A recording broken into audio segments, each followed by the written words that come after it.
have been so excited for this chat because you get to play the most amazing monsters and creatures and aliens and everything from in between. So I am just so excited to get into everything about this. So I'm gonna literally jump right in. When you first got started in acting, did you know it was always like creature and monster performance you wanted to do, or did something just kind of click? So I started off, I trained as a professional dancer, singer, actor, and I was a gymnast contortionist. So the first part of my career was West End shows, sort of corporate fashion, dancing on the TV, Top of the Pops, Children's Royal Variety.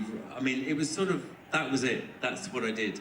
I also used to do the Acromaniacs, which is like a slapstick gymnastic troupe that would play like the Chinese policeman in pantomimes and things like that. So I started off with that. I was in the West End in a show, and an agent called me and just said, there's a movie, they're auditioning, they're looking for physical performers, are you interested? And I was like, yes. So I did the first round, which was a movement round, got through that. Weeks later, I got a recall. It was in front of the director and all the producers. I didn't know that at the time, but it was on a Saturday in Leicester Square at Pineapple Dance Studios. I went in and there was Guillermo del Toro and the producers of Blade 2. And so I did the recall. 3 weeks later, I was walking down Regent Street and I get a phone call from my agent saying they're offering you the movie and they're offering you the Guard Reaper. So that was my first introduction to the movie world. I mean, where'd you go from there? Where'd you go from there? And then, so it filmed out in Prague for 12 weeks. Wesley Snipes had a stunt rehearsal, hurt his knee, so he had to have 3 weeks off. So the production paused basically for 3 weeks, so we all got extended by 3 weeks. So I did 15 weeks in Prague. So that was my first introduction to 4 hours in the chair at like 4 o'clock in the morning of makeup, contact lenses, teeth, filming all day, being de-rigged at the end of the day. And it was amazing. Like, I just truly, truly loved it. And it was a world that I'd not really, like, you know, wasn't used to. It was my first time like on a movie set and stuff. But it was, yeah, truly amazing. I came off that, got a meeting with Danny Boyle, went on to 28 Days Later. A couple of years later, I got an audition. They were looking for people who had got experience in either creature work, animatronics, prosthetics and stuff, and it was for a TV series. I auditioned for that. We went in threes. The recall was a 3.5-hour workshop. It was about 18 of us. I was meeting a friend afterwards, because it was a birthday in Leicester Square. I literally did the recall for 3.5 hours, went and met my friend, we sat down, we ordered a drink, my phone rang, it was my agent saying they want to offer it you and it's Doctor Who. And that was like 23 years ago, and then obviously Doctor Who, Torchwood, Sarah Jane, Being Human. I'm the dancing fox in the Foxy Bingo adverts, I've done loads of other movies. So the scale's just tipped. So from having a dance career to then having a creature career, and then when Star Wars came along, my career shifted again because I was asked to sort of, you know, with my experience to sort of help the movement, choreograph the movement for the creatures on the last 5 Star Wars movies. And then since then, I've been asked to work with sort of, you know, main actors on series. If there's any oddities of movement, I get the phone call and I get to create it, and, you know, with actors. And yeah, it's amazing. I do feel truly blessed, and I've had a wonderful time doing it all. And long may it live. Definitely. I mean, anyone who like speaks to me for 2 seconds knows Guillermo del Toro is my all-time favourite director, creator, just the most iconic person to ever live. So for that to be your introduction to creature work, like, you could not have had more of a better introduction, because he is the god of monsters, really. Like, and one of the things that I do always say is, that I always think is so important, he is still now the driving force of how important prosthetics and makeup work is in creating these monsters and creatures, and why you need like an actual person behind them and not just creating it digitally. So obviously, creature suits are very easy to put on. You can be stuck there for hours on end. What's the longest time you've ever been in a makeup chair for? The longest time. So they all average. It's mainly prosthetics that take the longest time. So the longest one I've actually just done it. I actually did it last year on House of Dragons. 6 hours. 4 people, 6 hours. But it was full body, full prosthetics. It's season 3 of House of Dragons, which comes out this year. But it's amazing. I love it. Like, to me, it's like being in a spa. Like, I just love it. And I always have really enjoyed it. And I think out of all of it, out of all the different types of work, like, you know, like the animatronics, and I think I love the prosthetics the most because the transformation is just phenomenal. Like, I walk in like this in the morning, and I'll tell you the story of House of Dragons. So they wanted me to rehearse because I sort of was in a position that was a little bit sort of, you know, health and safety. So they wanted me to go up on set, to sort of check the set out, and so I did. And as I turn up, the director, the first, everyone's there, and they see me like dressed normally. 6 hours later, I turn up, they haven't got a clue. Like, they're like, oh my God, is that really still him? So, yeah, transformation's amazing. I think that's what's so wonderful. You can just become something else so quickly, and yeah, well, after 6 hours of makeup, I think anyone can become anything, right? Well, House of the Dragon was my actual proper introduction to SFX makeup because I'd never really kind of experienced SFX makeup properly until Glow Up. So like getting to walk onto a set that big and obviously be shown by Amanda the process. We never did anything as big as like, you know, like anything like the White Walkers or anything like that. We were very we did the Winter Wolves. So that was like prosthetic beards and mustaches and cuts, and then it was like healed cuts and open wounds and even stuff like that. But I remember being stood in front of this big massive table and it was just filled with different types of fake blood and dirt and soil and ash, and I went, yeah, I love this. This is what I want to do. So I'm going to ask you, I could imagine it opened your eyes to the detail. Like the amount of detail into everything, what everyone wears, the look of it. I mean, it's phenomenal, isn't it? Like, and not just makeup, but costumes and the dirt down, and I mean, everything. I mean, it's just truly, truly magical, isn't it? Like, you know, every production. I wish you all the best, because I think it will happen. You've just got to persevere, and it will come, like, definitely. I mean, look at me. 30 years on, and I look at everything I've done, and it does happen. No, thank you. It was absolutely great. Obviously, kind of going into Doctor Who, which is my whole childhood, like it is Musha Real, everyone else is in here. You've got to play so many creatures. Who's been your favourite to play over the years? So it's a difficult one, because I think I could list them all as my favourites, but for different reasons. But I'll give you like the top 3. So I'd have to say Cyberman, iconic, amazing, you know, sort of, they're phenomenal, right? And they, you know, and it was David's era, which was really cool. One that I hold very close to my heart is the episode Madame de Pompadour, which is the clockwork droid, which is the one under the bed. And I remember production sent me the script, and I was reading it, and the first few pages was sort of reading it. And as a child, a young child, I always thought there was something under the bed. So I'm reading this script, and it's like, it shivers down my spine, because it reminds me of my childhood. And then I get to be that thing under the bed, and I get to fight with David, which was really cool.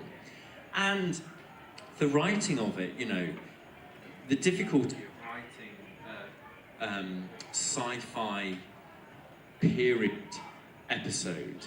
I mean, when you think about it, the difficulty in that, but Russell's so phenomenal. I mean, it's just amazing. So that, What would be my third? I think everyone wants to be a space policeman, right? And if you're going to be a space policeman, be a rhino, right? I mean, so cool. Like, that was amazing. And full animatronic. That was, all in black leather. I mean, that's pretty cool. But I could list them all. I think a fourth, or even could be my first, would be Ooze Sigma. You just sort of, your heart goes out to Ooze Sigma, I think. The compassion of that, of that race and that species and what's being done to them and stuff. And I love Ooze Sigma so much. So, yeah. So I could literally list them all, one after the other. Not that I can remember all the characters I played, but most of them. I absolutely love the Weeping Angels. They are one of my favourite because they're just so beautiful in how they're done, and I just think how you've turned something so like everyday, because it's an everyday item, and it's just turned into this absolutely terrifying monster, but it is incredible. I'm just obsessed with them. Has there ever been a monster that was difficult to play? Like, have you ever struggled with this idea of thought, I don't know how to make this work? So I think with all creatures, monsters, aliens, they're all challenging. Whether it's you can't hear very well, you have very limited vision, you're sort of locked into something, you can't move very much. I mean, there's all that involved. I suppose they're all difficult. Well, they're all challenging in their own way, and some of the simple ones are actually more challenging than others. And just to give you an example, the Clockwork Droid, so if you think about it, it's a period costume and a mask. So actually, on paper, it's quite a simple thing.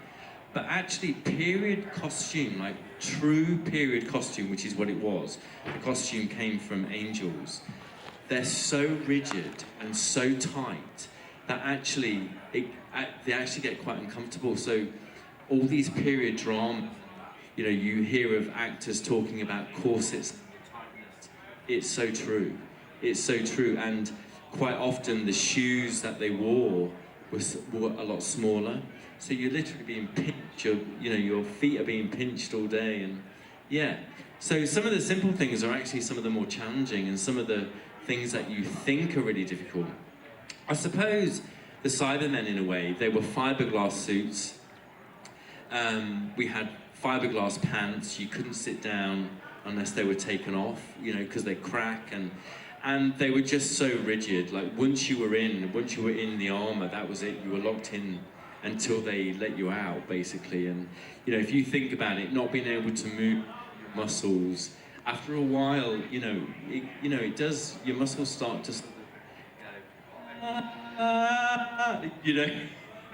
help. But yeah, but I love it. I think that takes a certain type of person who can, I'll give you an example. When you have really bad toothache, and all your brain can think about is your toothache. You can imagine in a costume, if you've got something pinching you, and all your brain is telling you is that's pinching you, but you've still got to film, you've still got to give dialogue, you've still got to perform. It's like that. Maybe not on the level of raging toothache, but you know what I mean? It's your brain, if you pinch yourself very slightly, your brain connects to it. So you can imagine hour after hour in some of those, your brain is telling you one thing and you're having to do a job. And I just think maybe my threshold was just very high, because I always found it very easy and a pleasure to do. I think that's just because you're just such a pro at it, aren't you? So I always think it's quite interesting, because what is it like to kind of be so well known as these characters, but maybe people don't actually know that that's you? You're out and about and seeing all this stuff, but then what is that like? Is it such a surreal feeling? So I think I would get the best of both worlds, because I get to play amazing things, and I get to go to Sainsbury's, or my local shop, and no one has a clue who I am. Well, unless unless it's, you know, a die-hard fan who are really into it. So yeah, I get the best of both worlds, I think. And they haven't got a clue either, you know. So yeah, it's good. It's good. I would choose it again because obviously there's a part of being an actor where, you know, you're recognised, and you know you're recognised everywhere. And obviously, the more you do, the more you get recognised. And so I've done an awful lot, but I'm not recognised. So it's actually a bonus. I think it's a bonus. You're literally like Hannah Montana, but in real life. Yeah. Like, literally best of both worlds. Yeah. Have you got any little fun behind the scenes stories from like, well, I wrote from Doctor Who, but like from anything that you've worked on that you'd love to share with us? Well, I'm guessing if I thought about it, there's quite a few, but the one I will share is if you haven't seen the behind the scenes of the Cybermen, I'll paint a picture for you. So there was 10 of us, there was 10 Cybermen, and when we were all dressed, and we would be marching, I don't know, into rooms or whatever it was, like, we would sound like 10 trash cans clanging together. Like, the look of us to actually what we sounded like. And then obviously later on, they add the sound effects, which makes it even more scary. But on a day-to-day basis of filming, it was actually quite funny because we just sound like trash cans, basically. 10 of us, you know. So, I mean, that was quite, you know, trying not to laugh. Like, you know, you're blocking a scene and you're just clanking away and, you know, and then trying to keep still and, yeah, not make any sound and stuff like that when other people had dialogue. So, yeah, I mean, you know, that was quite funny. And I think there's so many moments, but you're so focused on set and, you know, everyone's aiming to, you know, achieve things as quick as they possibly can. So, yeah, I mean, I have to say I've worked with some amazing people, some amazing actors, and a lot of the time the fun, you know, when you're sort of stood down because they're, you know, shooting a different part of the scene and you're not in it and you're sort of all sat down together. I mean, you do have such a wonderful laugh. You just howl with laughter, you know, and have so much fun. But then when you're on set, like, you know, completely serious and have to do what you have to do. So yeah, it's wonderful. It's amazing. Who's been your favourite Doctor to film with? So I've worked with all of them. I'm privileged of working with all of them, and I have to say,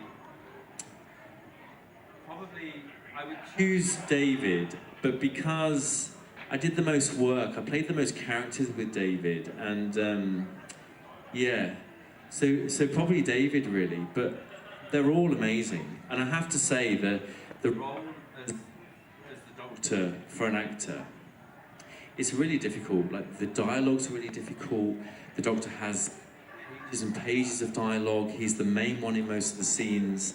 It's very technical because it's the, you know, the Doctor Who world of technical jargon, and it's not the easiest of things for any actors, you know, to sort of make it theirs. But you know, they're all amazing in their own way, and they've all, you know, yeah.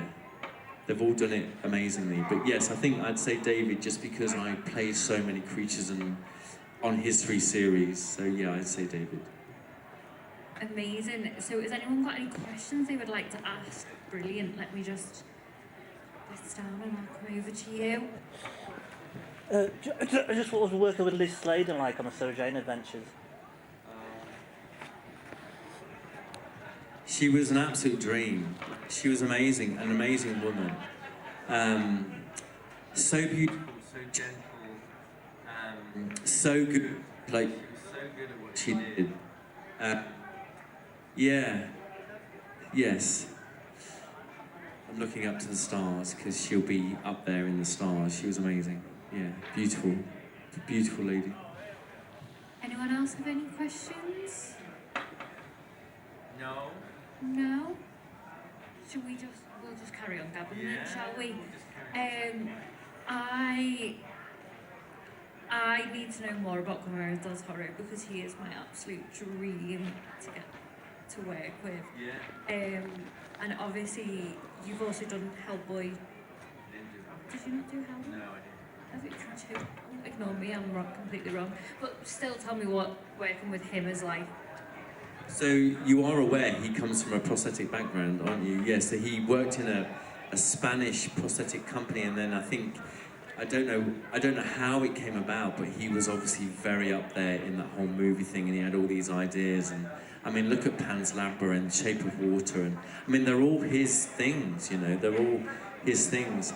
He's just one of those visionaries, you know, like he can just, I suppose it's like, you know, you get certain directors and they have a certain way of doing things, you know, like Tim Burton.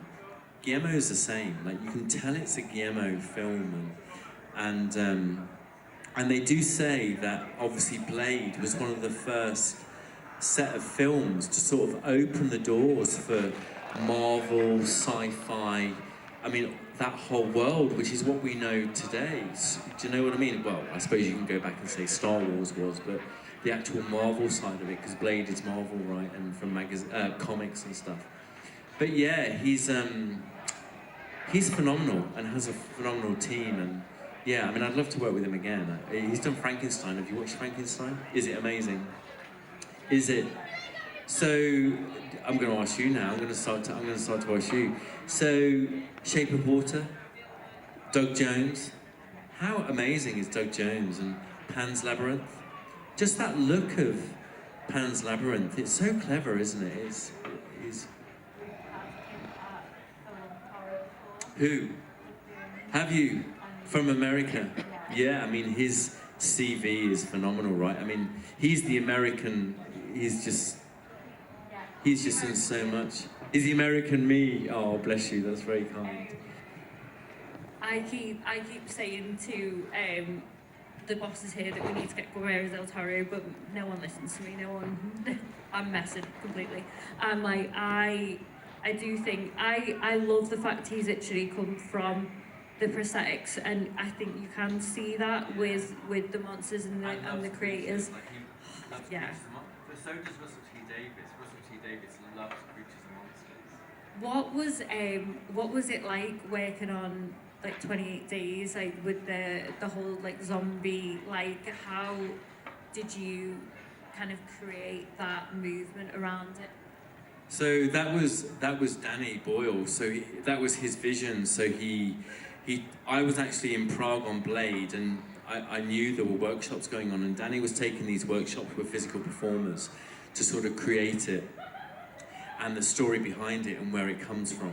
So it's basically like road rage, basically. It's that, you know, where people just get to that point where they've tipped over and they don't even know what they're doing. It's sort of like that. So he'd sort of manufactured it and what he wanted and how he wanted it. And obviously, you know, we don't mention the Z word, we just mention the infected word.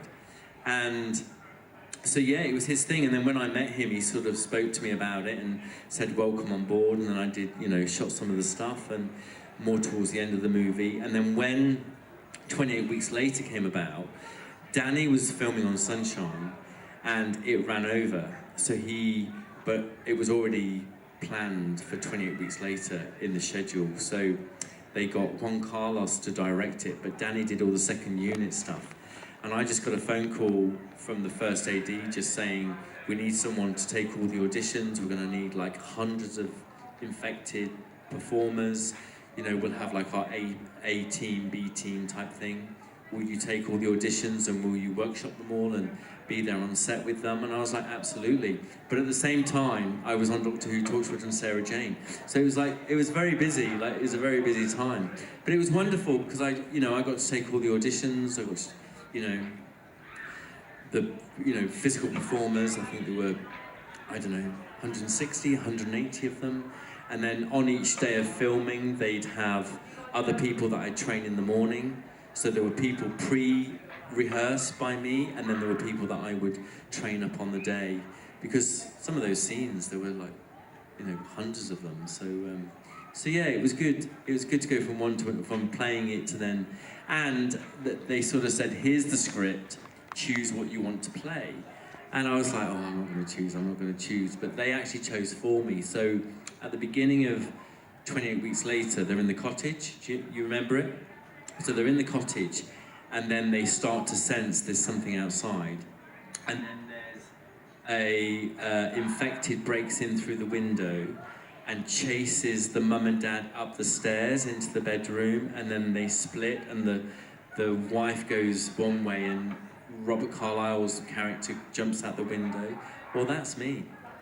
That's me. I'm the one that chases them upstairs and gets the wife.